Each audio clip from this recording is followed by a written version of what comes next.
everything has changed. The whole world has changed. You know, when Research Triangle Park was created 50 years ago, we were a model.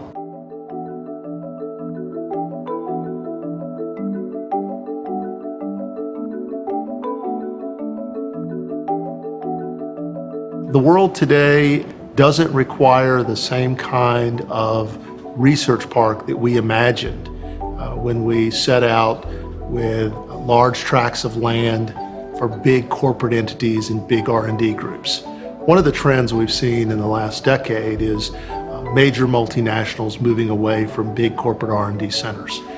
Today, they have the opportunity to set up pop-up labs, pop-up R&D any place in the world. We may be one of those places, we probably are, but the competition's much greater. But the idea of investing in a big corporate center just is not something we see in the industry today. So we're completely changing that model within the park.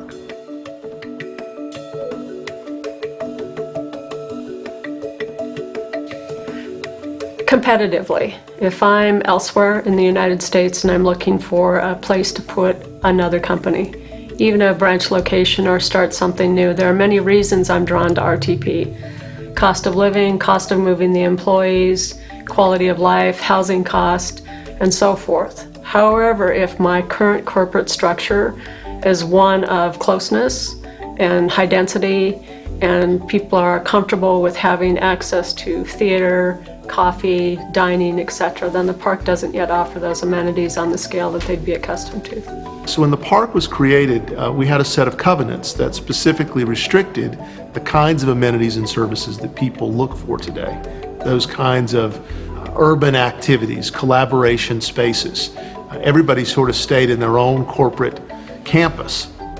Well, that's not what talent is looking for today.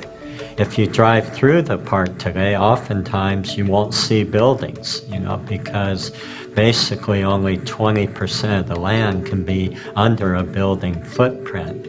That was a great and highly successful model in the 60s and 70s, but today's cutting-edge research and translation of that research to innovative companies require an interdisciplinary approach. They require multiple stakeholders, and they need an environment. I call it the reaction vessel, as it were. We got to get all the molecules within that vessel where they collide.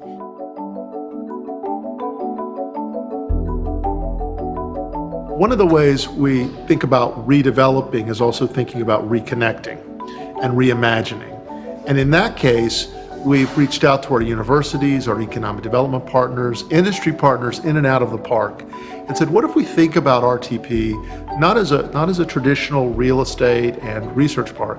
What if we think about it as a 7,000-acre open laboratory where we can bring in and demonstrate all kinds of ideas, whether they be in science, technology, arts, humanity, the performing arts, the visual arts. And we hope to be a model, again, not the only model, but to really facilitate and create a convergence setting where you have academic scientists, may have satellite labs here along with their labs, at their universities, but where they can get together with other scientists from other universities. So what we see today is a need for more multi-tenant space. We need space for more entrepreneurial activity. And I think probably the biggest point for RTP was that it was never envisioned as a place where we would have retail or residential or any of the urban amenities that people want today. When you think about the fact that we're 7,000 acres, that's half the size of the island of Manhattan, and we don't even have a Starbucks. My personal vision of the park is a mix between Seattle, Portland, the Bay Area, and RTP. There are buildings that are funded and dedicated to larger scale incubator type environments.